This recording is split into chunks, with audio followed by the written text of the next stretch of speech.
Boeing 777-200LR versus 777-300ER, both the 777-200LR longer range and 777-300ER extended range are designed for intercontinental travel, but they serve slightly different purposes.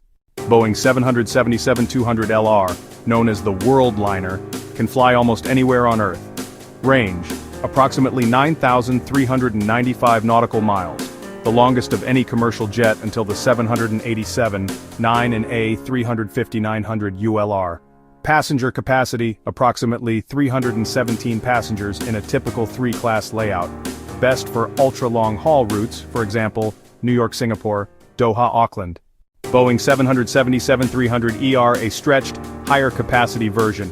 Range, approximately 7,370 nautical miles, slightly less than the 200LR, but still ideal for most long-haul routes. Passenger capacity, approximately 396 passengers in a 3-class layout. More popular with airlines due to its balance of capacity and range, flagship for many carriers. Key difference: the 777-200LR sacrifices capacity for maximum range. The 777-300ER sacrifices some range for higher passenger capacity and efficiency.